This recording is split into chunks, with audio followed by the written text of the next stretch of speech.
अब पछताने से क्या फायदा जब चिड़िया चुग गई खेत। अब तुझे इस महल को छोड़कर जाना पड़ेगा। फिर जादूगर एक मंत्र पढ़ता है। ओम ह्रीं क्लीं चामुंडाय। राजा एक एक धुएं में बदल जाता है और वो सीसी में बंद हो जाता है। अब जल्दी से इसे ले जाकर जंगल वाले गहरे कुएं में डाल दो, ताकि वहाँ किसी को पता ना चले कि हमने किसी राजे को कैद किया है। हाँ, तुम ठीक कह रही हो। हाँ। ये कहानी है सोनपुर नामक गांव की, जहां कोमल अपने भाई राहुल और अपनी मौसी सुधा के साथ रहती थी। एक दिन आधी रात होती ही सुधा उठ जाती है और घने जंगल में अंधेरे में जाकर एक व्यक्ति से बात करने लगती है। देखो, हमने जैसा सोचा था बिल्कुल वैसा ही हो रहा है। अब बस कुछ ही दिनों में मैं कोमल की शादी तुम्हारे साथ कर दूंगी। बस ध्यान रहे ये बात किसी के सामने ना आए।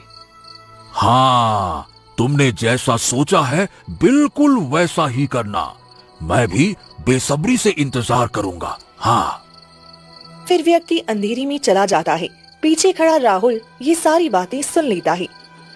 मौसी, आप ये किससे बातें कर रही थी और कोमल का नाम बार बार क्यों ले रही हैं? क्या बात है? देखो बेटा, मैं तुम्हारी भले की बात कर रही हूँ। मेरी बात मानो तो देखना कभी तुम्हें पैसों की कमी नहीं होगी। हैं? आप ये कैसी बातें कर रही हो मौसी? भला मैं अपनी बहन के साथ ऐसा क्या करूं जिससे मुझे पैसों की कमी नहीं होगी? देखो, तुम्हारी बहन की शादी मैं ऐसे इंसान से करना चाहती हूँ जिसका चेहरा तुम नहीं देख सकती, लेकिन शादी होने के बाद हमें ढेर सारा धन मिलेगा। पूरी जिंदगी हमें पैसों की कभी कमी नहीं होगी। ओ मौसी, दिमाग तो ठीक है ना? वो मेरी बहन है, बहन। मैं अपनी बहन के साथ ऐसा कैसे कर सकता हूँ? क्या बात करती हो आप? देखो बेटा, तुम्हारी बहन मेरी भी बहन की बेटी है। इतनी गरीबी में हम ज्यादा दिनों तक उसे अपने साथ तो नहीं रख सकते, इसीलिए ऐसा करना ही होगा। साथ ही जमींदार का भी कर्ज हमारे ऊपर है, और अगर समय पर पैसा नहीं दिया तो जमींदार आकर हमें घर से बाहर निकाल देगा। इतनी ठंड में हम कहाँ जाएंगे? हाँ, ठीक है मौसी। अगर आप ऐसा चाहती हैं तो मैं अपनी बहन की शादी के लिए तैयार हूँ। वैसे उसकी शादी होगी कहाँ? मैं कल ही उसकी शादी एक मंदिर में कर दूंगी, जहाँ कोई गांव वाला नहीं होगा। ठीक है, मुझे मंजूर है। ठीक है। फिर दोनों झोंपड़ी में वापस आ जाती हैं। कोमल गहरी नींद में सो रही होती है। चलो, इसे कुछ नहीं पता चला। कल सुबह होते ही हम इसकी शादी कर देंगे।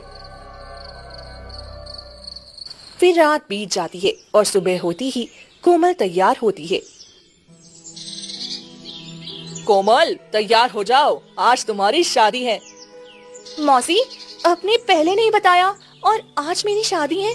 मैं ऐसे कैसे किसी से शादी कर सकती हूँ? ए कोमल, देख, तू एक भी शब्द नहीं बोल सकती। हमने कहा है तो तुझे शादी करनी ही पड़ेगी। वैसे भी लड़का बहुत अच्छा है और तुम्हें हमेशा खुश रखेगा, समझो। पर भैया, मैं उसे एक बार देखना चाहती हूँ। अरे तू क्या करेगी देखकर? क्या बात करती है तू? क्या तुझे मुझ पर और मौसी पर भरोसा नहीं है? मुझ पर भरोसा नहीं है? अरे बहन, हम तेरे साथ कभी गलत नहीं करेंगे। हाँ, चल अब इतना मत सोच, जल्दी से तैयार हो जा। हम तेरी शादी के लिए निकलने वाले हैं। चल चल चल चल, तैयार हो जा। फिर कोमल ना चाहकर भी दुल्हन की तरह तैयार हो जाती है और मंदिर में चली जाती है। कुछ ही देर में कोमल की शादी होती है तो व्यक्ति चेहरा नहीं दिखाता, क्योंकि उसका चेहरा ढका हुआ होता है। आखिर ये कौन व्यक्ति है? मैं उसका चेहरा क्यों नहीं देख पा रही हूँ? फिर कुछ ही देर में धूमधाम से शादी हो जाती है और कोमल अपने पति के साथ अपने ससुराल चली जाती है।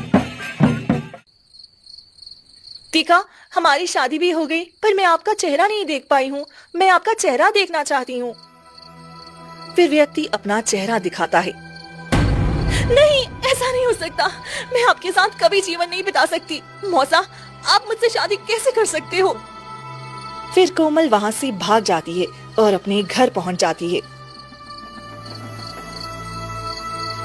तुम यहाँ क्या कर रही हो कोमल? चली जाओ। मौसी, मैंने कभी नहीं सोचा